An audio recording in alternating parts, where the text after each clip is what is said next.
ওম শান্তি। আজকে আমরা শুনছি সাকার বাংলা মুরলী আজকের মহাবাক্য। এই মহাবাক্যে বাবা বলেছেন, মিষ্টি বাচ্চারা, যিনি সকলের সদ্গতি করেন, জীবন মুক্তিদাতা, তিনি তোমাদের বাবা হয়ে এসেছেন।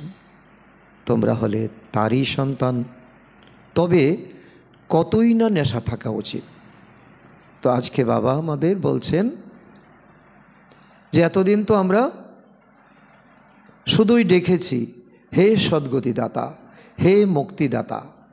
তো আজকে বাবা বোঝাচ্ছেন যে সদ্গতিদাতা অর্থাৎ যিনি তোমাদের পিতা, আর তোমরা এখন দুর্গতিতে আছো, আর জীবন মুক্তিদাতা যিনি তোমাদের পিতা, আর তোমরা এখন জীবন বন্ধের মধ্যে আছো। তাহলে নেশাটা কতই না তোমাদের বৃদ্ধি পাওয়া উচিত। এই সংসারের সমাজে দুনিয়াতে ছোট কিছু প্রাপ্তি হলেই অনেক নেশা চড়ে যায়। সাধারণ বিষয় নিয়ে অনেক আমরা খুশিতে চলে যাই। তো স্বয়ং ভগবান বলছেন, আমি সদ্গতিদাতা, জীবন মুক্তিদাতা, তোমার পিতা। তো এই সম্পর্কটা জেনে তোমার আত্মিক স্থিতি এবং নেশা, ঈশ্বরীয় নেশা অনেক অনেক বৃদ্ধি পাওয়া চাই। তবেই তো তুমি শতযুগের রাজা রানী হবে, শতযুগে উঁচু পদাধিকারী দেবী দেবতা হবে। আজকের প্রশ্ন, কোন বাচ্চাদের বুদ্ধিতে বাবার স্মরণ নিরন্তর টিকে থাকে না? কারণ এটাও এক সৌভাগ্যের প্রশ্ন। সন্তান তো সকলেই, কাদের ঈশ্বর স্মরণ নিরন্তর হয় আর কার ঈশ্বর স্মরণ নিরন্তর হয় না, তার কারণই বাকি। উত্তর বাবা বলছেন, যাদের পুরোপুরি নিশ্চয় নেই তাদের বুদ্ধিতে স্মরণ কখনোই থাকবে না। আমাদের কে শেখাচ্ছেন? এই রাজযোগ। এই কথা না জানলে স্মরণ কাকে জানবে, কাকে করবে? যারা যথার্থরূপে চিনে বাবাকে স্মরণ করে, তাদেরই বিকর্ম বিনাশ হয়। বাবা স্বয়ং এসে নিজের এবং নিজের ধামের পরিচয় দেন। এখানে প্রশ্নোত্তরে বাবা বলছেন যে এখন নিশ্চয়ই তোমাদের পাক্কা থাকতে হবে যে স্বয়ং ভগবান আমাদেরকে পড়াতে এসেছেন, রাজযোগ শেখাতে এসেছেন, আর তিনি আমাদের টিচার, তিনি আমাদের সদ্গুরু। তো একথা জানলেই তুমি তাকে স্মরণ করতে পারবে, আর না জানলে একে একে দুই কি করে হবে? তো যথার্থরূপে যদি জানো তিনি আমাদের পিতা, তিনি শিক্ষক, তিনি সদ্গুরু, তিনি বিন্দুরূপ, তিনি পরমধামের নিবাসী, তবেই তাকে পরমধামে স্মরণ করে তোমার বিকর্মকে বিনষ্ট করতে পারবে। আর তিনি এসে, পরমাত্মা নিজে এসে, উনি পরমধামের নিবাসী এই পরিচয় দেন এবং ওনার রূপের পরিচয় দেন, আমি বিন্দুরূপ, আমি তোমাদের পিতা। তো আজকের মহাবাক্যতে আমাদের নেশা উৎপন্ন করতে হবে। মুক্তিদাতা, সদ্গতিদাতা, আর আমার স্মরণ তার সঙ্গে লেগে থাকবে, কারণ আমি জানি তার রূপ, তার ধাম, ওনার কর্তব্য। তবেই আমার নিশ্চয় আসবে এবং আমার বিকর্ম বিনাশ হবে। ওম শান্তি। এখন ওম শান্তির অর্থ তো সর্বদা বাচ্চাদের স্মরণে থাকবে, কারণ তোমরা এখন জ্ঞান মার্গে এসেছ। আমরা আত্মা, আমাদের নিবাস স্থান হলো নির্বাণ ধাম বা শান্তিধাম বা মূল বতন, লাল দুনিয়া, তাই না?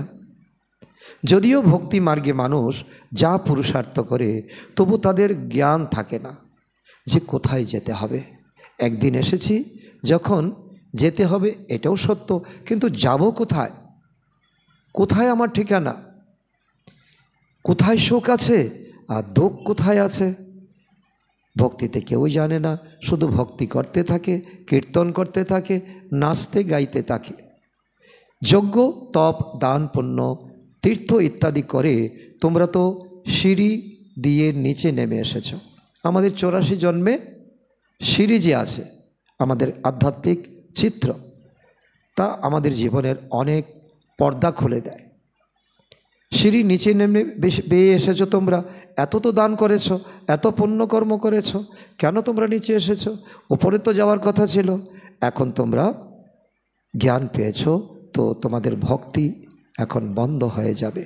কারণ তোমরা জানো ঈশ্বর পরমপিতা পরমাত্মা বলছেন, মায়া তোমাদেরকে ভক্তি শিখিয়েছে, আমি রাম, আমি ঈশ্বর, আমি তোমাদের পরমপিতা, আমি তোমাদেরকে রাজ্য শিখাই, আমি তোমাদের জ্ঞান এই সময় দিচ্ছি। তাহলে জ্ঞান হলে ভক্তি বৈরাগ্য হবে। সংসার থেকে বৈরাগ্য নয়, ভক্তি বৈরাগ্য। তো ভক্তিতে কি চলে? কাঁসা ঘণ্টা। তো সেই বাতাবরণ এখন তোমাদের প্রয়োজন নেই, কারণ তোমাদের ভক্তি সম্পূর্ণ হয়েছে, জ্ঞান প্রাপ্ত করেছ। নতুন দুনিয়া ও পুরাতন দুনিয়ার তফাৎ তো অবশ্যই আছে না? নতুন দুনিয়া হলো পবিত্র দুনিয়া, সত্যযুগ, স্বর্গ দুনিয়া। বাচ্চারা, তোমাদের বুদ্ধিতে আছে আমাদের শোকধামে যেতে হবে, আমাদের এমন কর্ম কর্তব্য করতে হবে যাতে আমরা সত্যযুগে যেতে পারি। শোকধামকে স্বর্গ বলা হয়, দোগধামকে নরক বলা হয়। মানুষ শান্তিপ্রিয়, শান্তি চায়, কিন্তু এই শান্তিধামে তো কেউ যেতে পারে না। সদ্গুরু বিনা শান্তিধামে কেউ নিয়ে যেতে পারে না। এই দুনিয়ার সকলেই হলো দেহধারী, মাতৃগর্ভে জন্ম নেওয়া। আর পরমপিতা পরমাত্মা হলেন নিরাকার, অজন্মা, অভোক্তা, অজনী সম্ভবা। বাবা বলেন, আমি যতক্ষণ না ভারতে আসছি ততক্ষণ আমি ছাড়া তোমরা বাচ্চারা এই পরমধামে নিজ গৃহে অর্থাৎ পরমাত্মার গৃহে তোমরা যেতে পারো না। পরমাত্মার গৃহ, তোমাদের গৃহ একই কথা। ভারতেই শিব জয়ন্তী পালন করা হয়। নিরাকার নিশ্চয়ই সাকারে আসবেন, তাই না? তো তাতে তো এটাই প্রমাণিত হয় তিনি এসেছিলেন, তাই তো তার জয়ন্তী পালন করা হয়। আসলে ওনার জন্ম হয় না, ওনার অবতরণ হয়। শরীর ব্যতীত আত্মা কি কিছু করতে পারে? শরীর ব্যতীত আত্মা তো বিভ্রান্ত হয়ে যায়। তো কেউ যদি আত্মঘাতী হয়, কেউ সুসাইড করে, তো সেই আত্মা বিভ্রান্ত হয়ে ঘুরতে থাকে, অন্য শরীরে প্রবেশ করতে পারে না। কেউ আবার পারে, কেউ পারে না। কেউ ভালো আত্মা হয়, কেউ চঞ্চল হয়। একেবারে পাগল করে দেয়।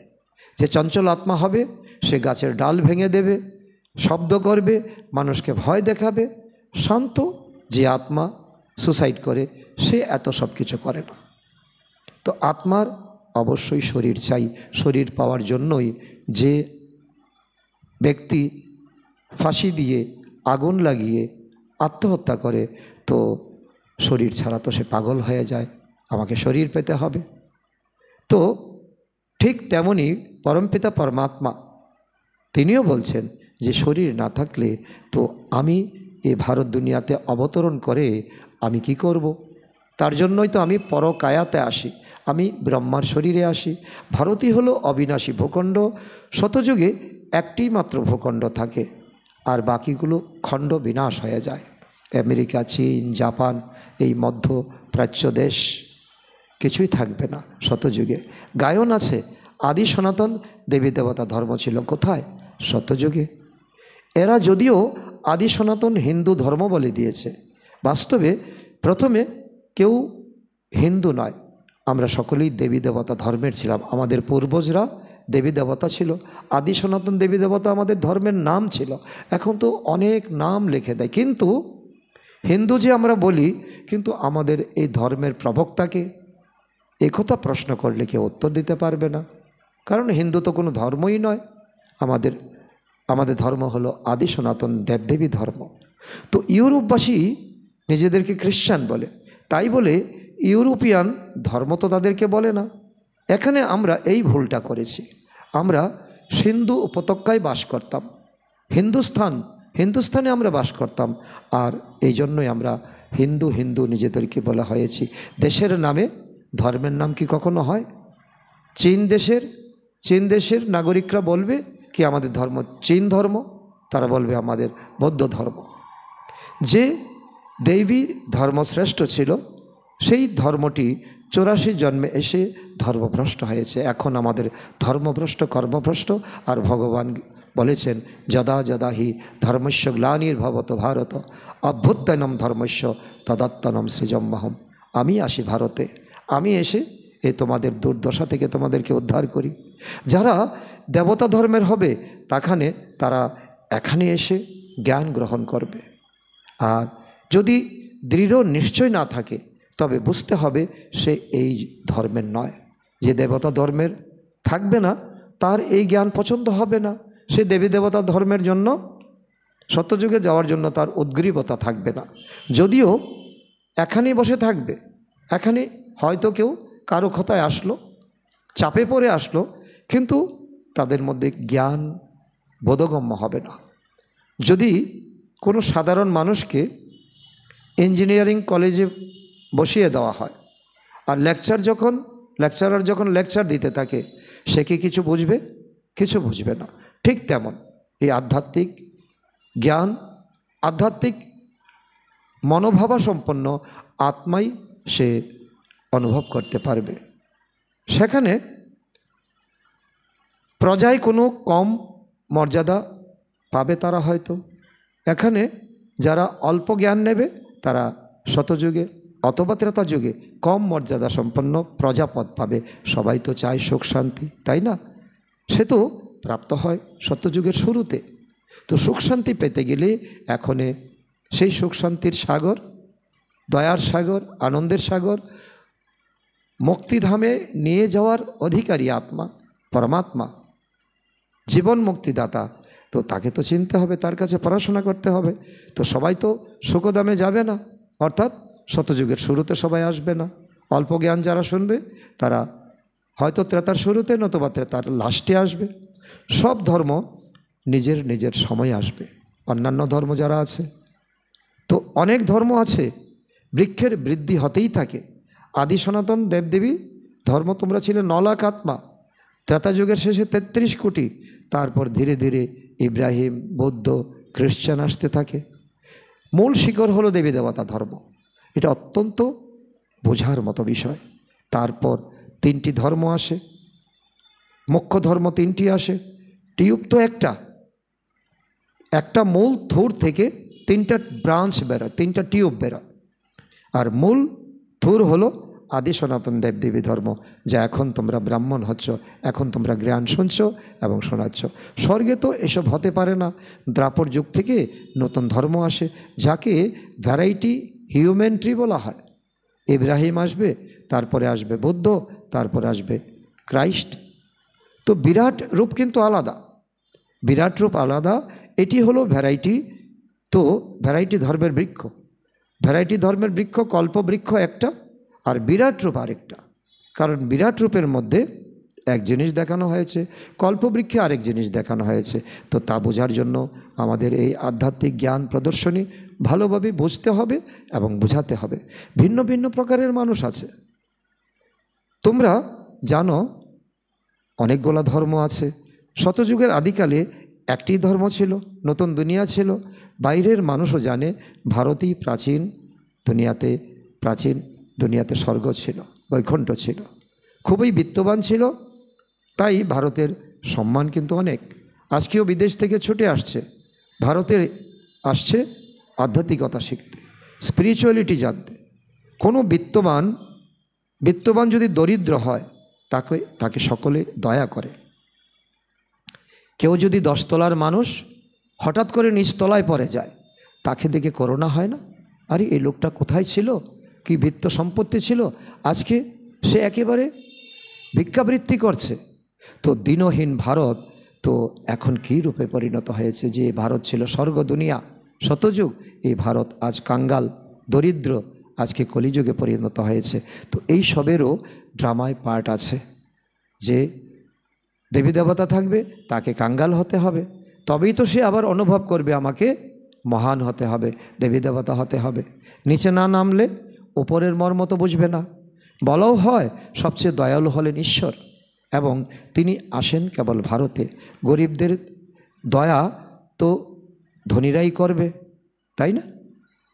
তো বাবা হলেন অসীম জগতের বিত্তবান। তো আজকে বাবা বলছেন, তো বিত্তবানের সন্তান তোমরা, বিত্তবান, এখন গরিবদের প্রতি তোমরা কৃপা দৃষ্টি করো, তাদেরকে এই জ্ঞান প্রদান করো। উঁচু থেকে উঁচু স্থান প্রদান করেন পিতা পরমাত্মা, তোমাদেরকে দিচ্ছেন অথরিটি। তোমরা সকলকে গিয়ে জ্ঞান প্রদান করে এসো। তোমরা কার সন্তান হয়েছ এই সময়, তো এই পরিচয়ে তোমাদের নেশা থাকা উচিত। যেমন রাজার ছেলের নেশা থাকে যে আমি রাজার সন্তান, আমাকে ছেঁড়া জামা পরলে চলবে না। মন্ত্রীর ছেলের নেশা থাকবে, আমি তো মন্ত্রীর ছেলে, আমার চালচলন অন্যরকম হবে, রয়্যাল হবে। তো পরমপিতা পরমাত্মা শিবের সন্তান আমরা, তো তিনি জীবন মুক্তিদাতা, সদ্গতিদাতা তিনি। তো অর্থাৎ এখন আমরা জীবন বন্ধে আছি, আমরা ফেসে আছি মাকড়সার জালের মধ্যে, মায়ার জালের মধ্যে, আর আমরা দুর্গতিতে আছি।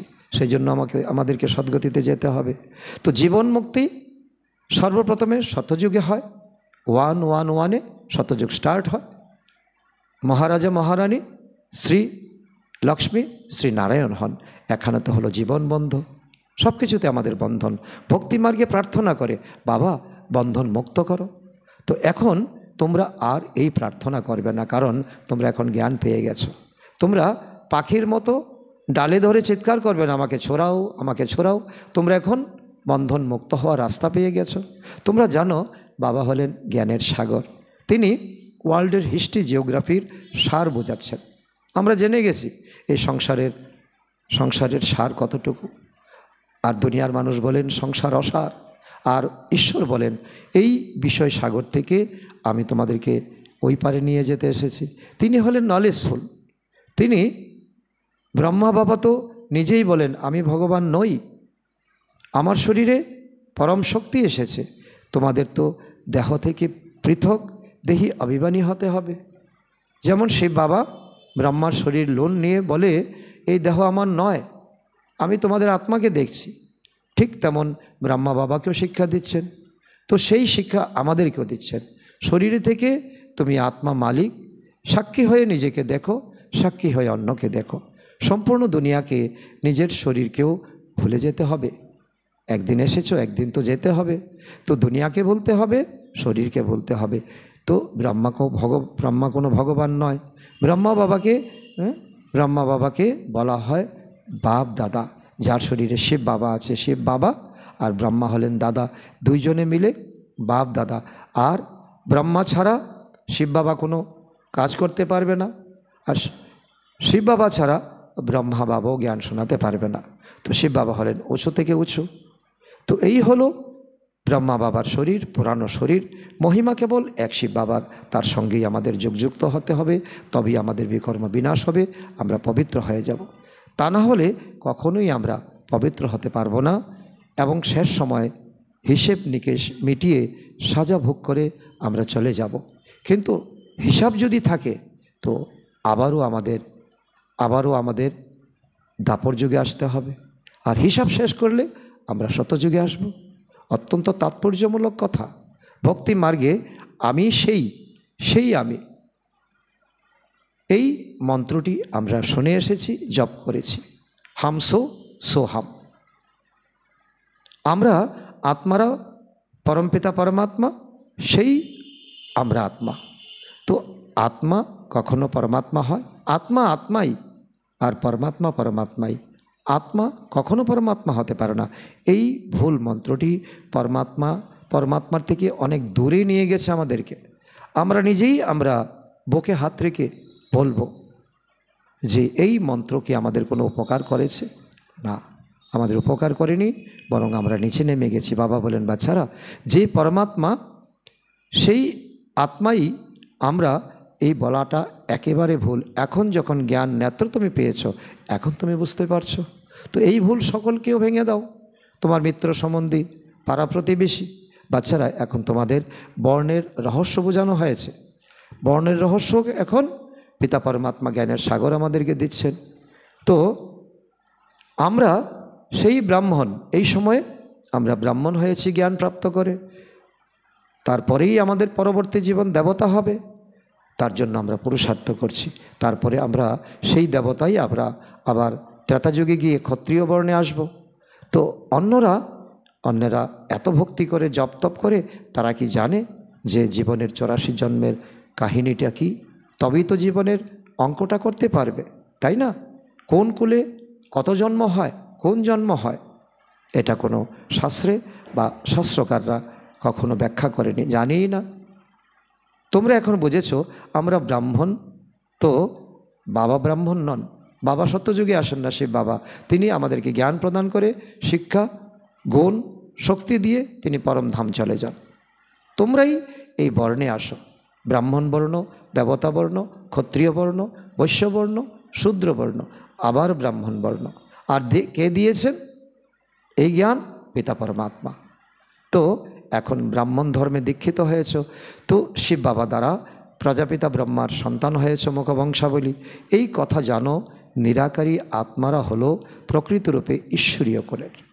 এখন তোমরা নেশা আরও চড়াতে পারো যে আমাদের কুল হলো এখন ব্রাহ্মণ কুল, তো আমরা হয়েছি, কিন্তু প্রকৃতপক্ষে আমরা ঈশ্বরীয় কুলের, আমরা ঈশ্বরের কুল থেকে এসেছি, পরম ধাম থেকে আমরা এসেছি, নিরাকারী জগতের নিবাসী না।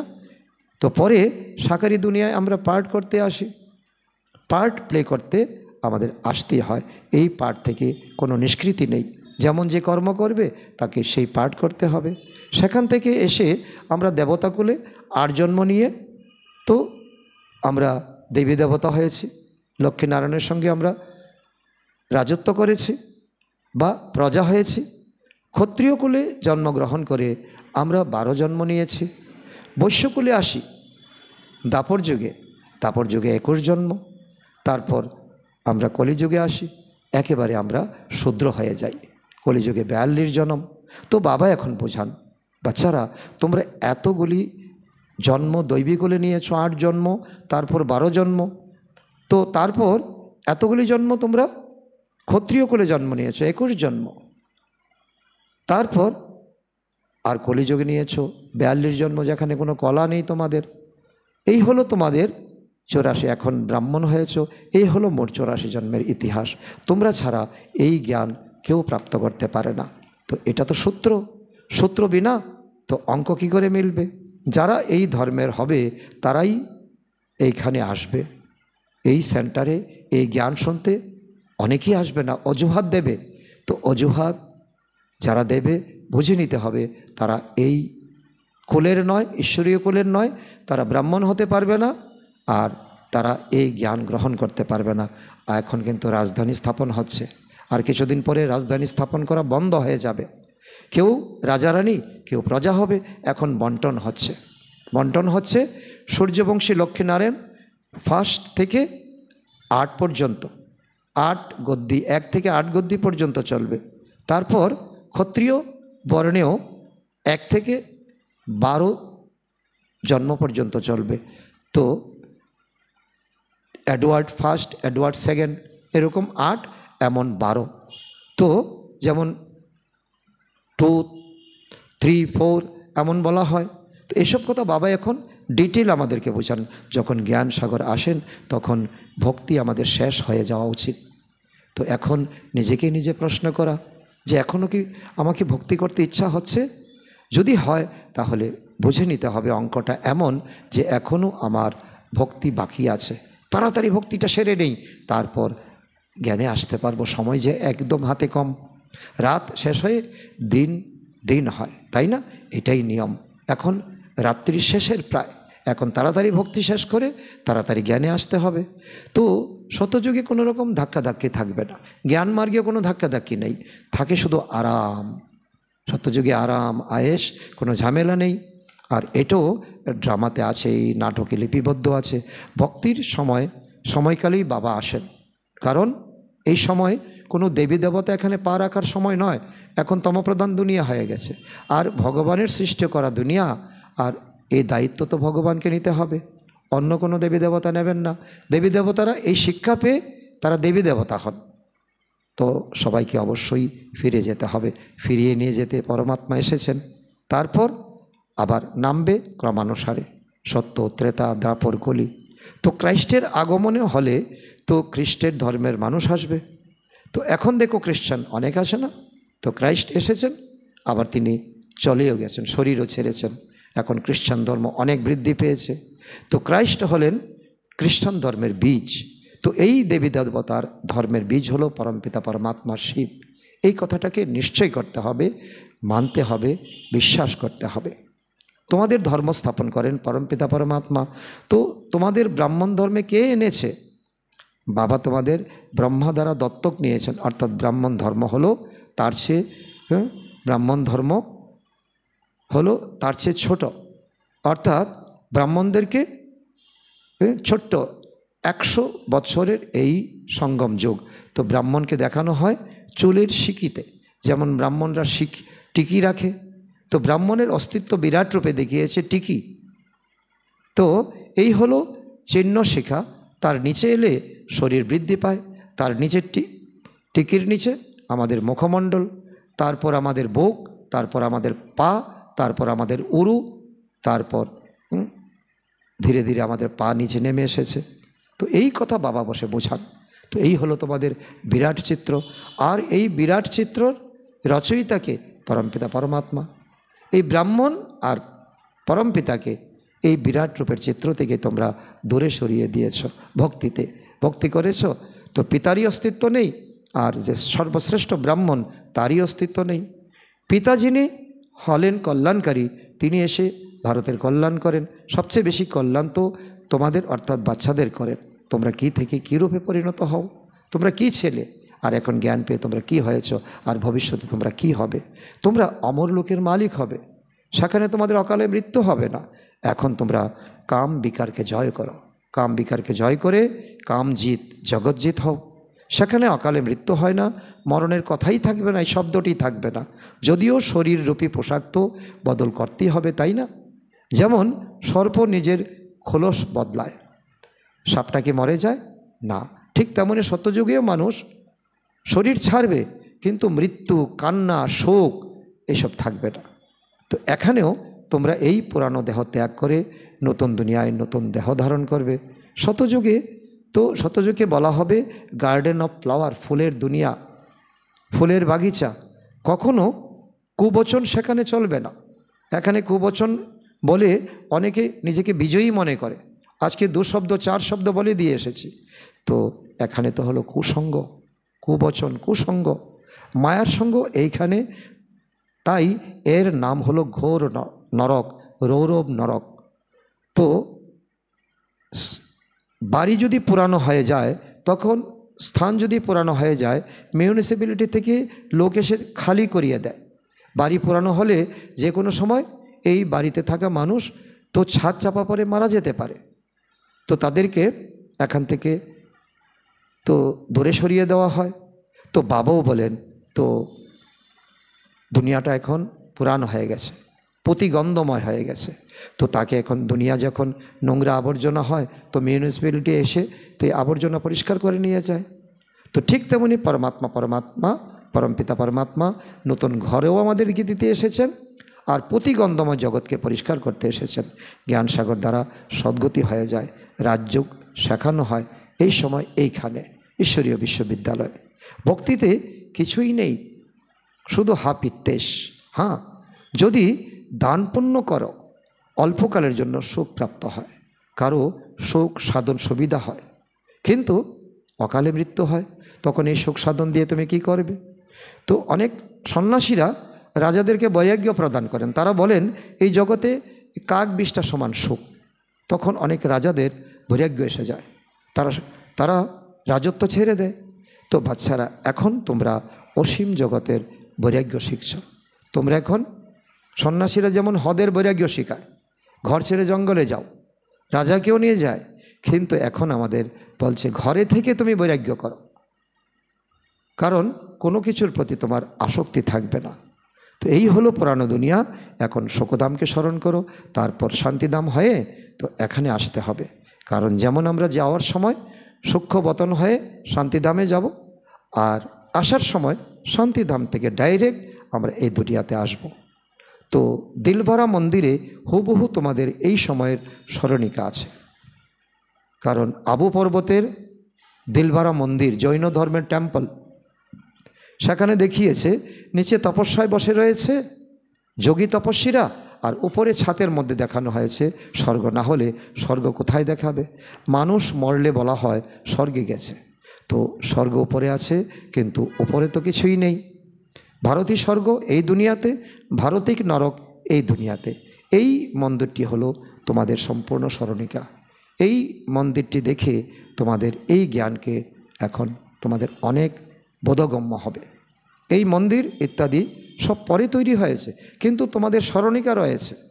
এটাও ড্রামাতে লিপিবদ্ধ আছে, না হলে ঈশ্বর উদাহরণ দিবেন কিভাবে?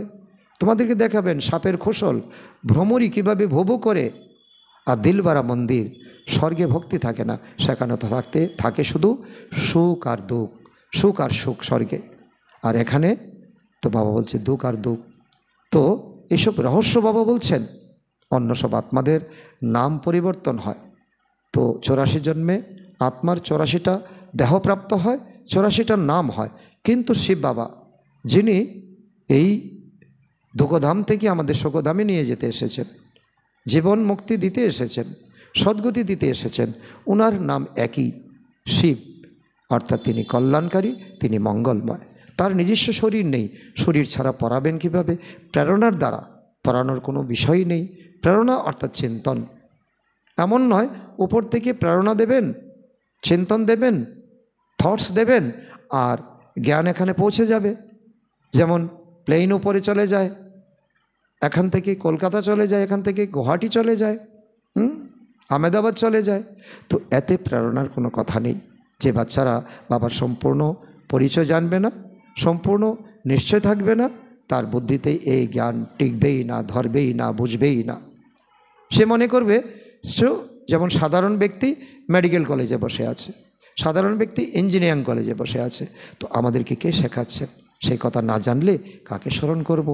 আর যে আদি সনাতন দেবদেবী ধর্মের আত্মা, সে নিজেকে যেমন জানবে আমি আত্মা, এখানে মালিক হয়ে আছি, আর আমার পিতা পরমাত্মা যেমন আমি বিন্দুরূপ, আমার পিতাও বিন্দুরূপ। তিনি পরমধাম নিবাসী, তিনি আসেন ব্রহ্মার শরীরে। তো আমি তাকে অনায়াসে তাকে চিনে ফেলেছি, আমি তাকে স্মরণ করতে দ্বিধা কোথায়? বাবার স্মরণ দ্বারা তোমাদের বিকর্ম বিনাশ হবে।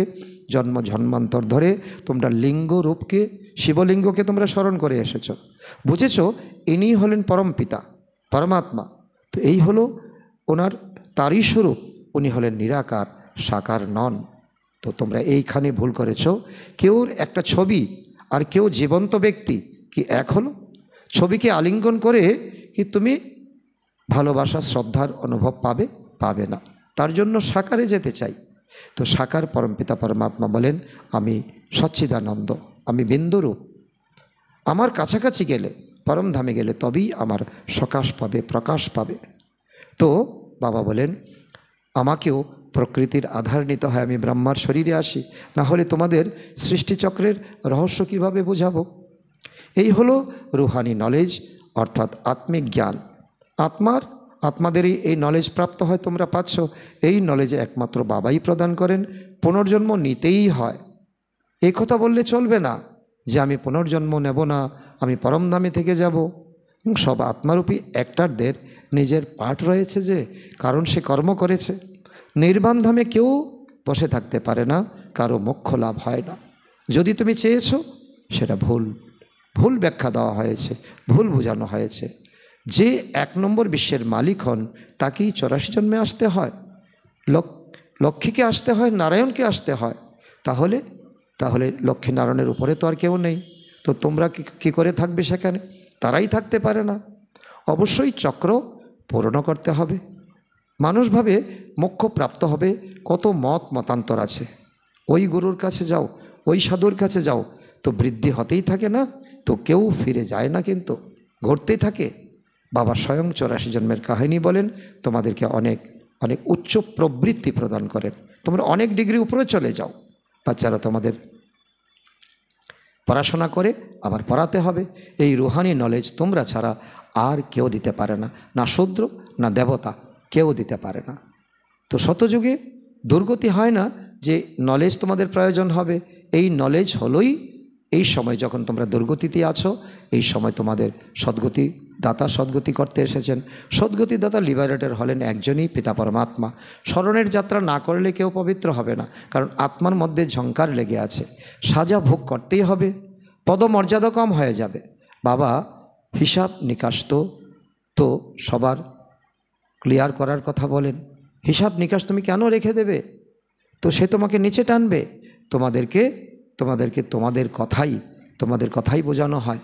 তোমরা কর্ম করে এসেছো নিকৃষ্ট, তো তোমাদের হিসাব নিকাশ পরিশোধ করতে হবে। তো বোঝানো হয়, তো অন্য ধর্মে যাওয়ার কি প্রয়োজন আছে? তোমরা বুঝে গেলে তো তোমরা সকলকে বুঝাবে, তোমাদের থেকেই তো সকলে বেরিয়েছে। তো ভারতবাসীদের এই নলেজ প্রদান করা হয়। তো বাবা আসেন, এসে 3টি ধর্ম স্থাপন করেন, ব্রাহ্মণ, দেবতা, ক্ষত্রিয়। তো এখন তোমাদেরকে শূদ্র ধর্ম থেকে বের করে উঁচু কোলে নিয়ে যাওয়া হয়। এই হলো নিচু পতিতকুল এখন পবিত্র করার জন্য তোমরা ব্রাহ্মণ নিমিত্ত হয়েছ। তোমরা এই বিশ্ব কল্যাণকারী আত্মা। একেই রুদ্র গীতা জ্ঞান যজ্ঞ বলা হয়। রুদ্র শিব বাবা যজ্ঞ রচনা করেন। এই অসীমের যজ্ঞে সম্পূর্ণ পুরানো দুনিয়া উৎসর্গ করা হয়। তারপর নতুন দুনিয়া স্থাপন হয়ে যাবে, পুরানো দুনিয়া শেষ হয়ে যাবে। এই আশা রেখো না তোমার ব্যাংক ব্যালেন্স থাকবে, তোমার কামানো জমানো টাকা থাকবে। তোমরা এই নলেজ প্রাপ্ত করো নতুন দুনিয়া যাওয়ার জন্য। দেবতাদের ছায়া তো পুরানো দুনিয়ায় পড়বে না, তার জন্যই তো পিতা পরমাত্মাকে আসতে হয়। তোমরা বাচ্চারা জানো যে কল্প পূর্বে যারা এসেছিল এই নলেজ নিতে, তারাই নলেজ নিতে আসবে, দলে দলে আসবে। এখন তো কিছুই না। তো এই জ্ঞান নেওয়ার পিপাসু আত্মার লাইন লাগবে। নম্বর অনুযায়ী পুরুষার্থ অনুসারে পড়াশোনা করবে, জ্ঞান উঠাবে।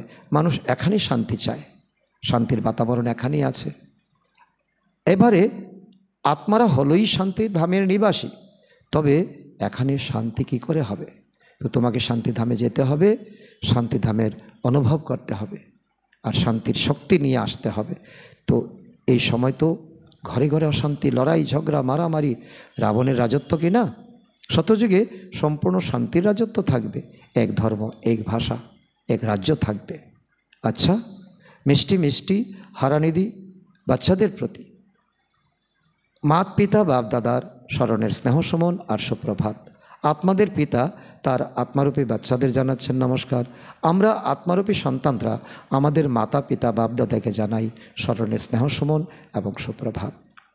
ধারণার জন্য মুখ্য সার 1 নম্বর, এই পুরানো দুনিয়ার প্রতি অসীম জগতের বৈরাগী হয়ে নিজের দেহকে ভুলে শান্তিধাম ও সুখধামকে স্মরণ করতে হবে। নিশ্চয়ই বুদ্ধি হয়ে স্মরণের যাত্রায় থাকতে হবে, কারণ এই স্মরণের যাত্রাই তোমার জন্ম জন্মান্তরের বিকর্মকে বিনাশ করবে। নাম্বার 2, আমি সেই আমি, হাম সো হাম। এই মন্ত্রের যথার্থ ভাব বুঝে এখন যে ব্রাহ্মণ সেই দেবতা হওয়ার পুরুষার্থ করতে হবে। উল্টো মন্ত্র জপলে তো হবে না, সঠিকভাবে এগোতে হবে। সবাইকে এর যথার্থ অর্থ বোঝাতে হবে। আজকের বরদান, অন্তর্মুখী থাকার অভ্যাসের দ্বারা অলৌকিক ভাষাকে বুঝতে সক্ষম সদা সফলতা সম্পন্ন ভব। তোমরা বাচ্চারা যেমন অন্তর্মুখী সুইট সাইলেন্ট স্বরূপে স্থিত হতে থাকবে, ততই নয়নের ভাষা, ভাবনার ভাষা আর সংকল্পের ভাষাকে সহজেই বুঝতে পারবে। নয়নের ভাষা, ভাবনার ভাষা, সংকল্পের ভাষা, এই 3 প্রকারের ভাষা আত্মিক যোগী জীবনের ভাষা। এই অলৌকিক ভাষা অতীব শক্তিশালী। সময় অনুসারে এই 3 ভাষা দ্বারাই সহজে সফলতা প্রাপ্ত হবে। সেজন্য এখন এই আত্মিক ভাষার অভ্যাস গড়ে তোলো। এই সময় তোমরা ব্রাহ্মণ হয়েছ, এখন তোমাদের সাত্ত্বিকতা এখন বুঝতে হবে, জানতে হবে। স্লোগান, তোমরা এতটাই হালকা হয়ে যাও যাতে বাবা তোমাদের নিজের চোখের পাতায় বসিয়ে সাথে করে নিয়ে যেতে পারেন। হালকা ফরিস্তা, কোনো আমি এই দেহ দুনিয়ার প্রতি কোনো আকর্ষণ নেই, একেবারে ফরিস্তা, আমার কোনো রিস্তাই নেই এই দুনিয়ার সঙ্গে। আজকের অব্যক্ত ইশারা সংকল্প শক্তি জমা করে শ্রেষ্ঠ সেবার নিমিত্ত হও। বর্তমান সময়ে বিশ্ব কল্যাণ করার সহজ সাধন হলো শ্রেষ্ঠ সংকল্প একাগ্র করা। শুধুমাত্র এইভাবেই তোমরা সংকল্প সকল আত্মার বিচরণশীল বুদ্ধিকে, চঞ্চল বুদ্ধিকে স্থির করতে পারবে, কারণ তোমাদের ভাইব্রেশন গিয়ে পড়বে। বিশ্বের সব আত্মারাই তো বিশেষভাবে চায় যে তাদের বিচরণশীল বুদ্ধি, চঞ্চল বুদ্ধি স্থির হোক। তারা বলে আমার মন চঞ্চল ঘোরা, এবং মনের চঞ্চলতা থেকে একাগ্র হোক, সকলেই চায়, কিন্তু পারে তো না। একাগ্রতা অর্থাৎ সবসময় এক বাবা, দ্বিতীয় কেউ নয়, এই স্মৃতির একরস্থিতিতে স্থিত হওয়ার বিশেষ অভ্যাস করো। এই অভ্যাস আমাদের প্রত্যেক দিন প্রতি মুহূর্তে করতে হবে, তবেই আমরা এই সংকল্প শক্তি জমা করে তো বিশ্বের আত্মাদের সেবার নিমিত্ত হতে পারব। আজকের সমান হলো আমি সফলতা সম্পন্ন আত্মা। আচ্ছা, ওম শান্তি।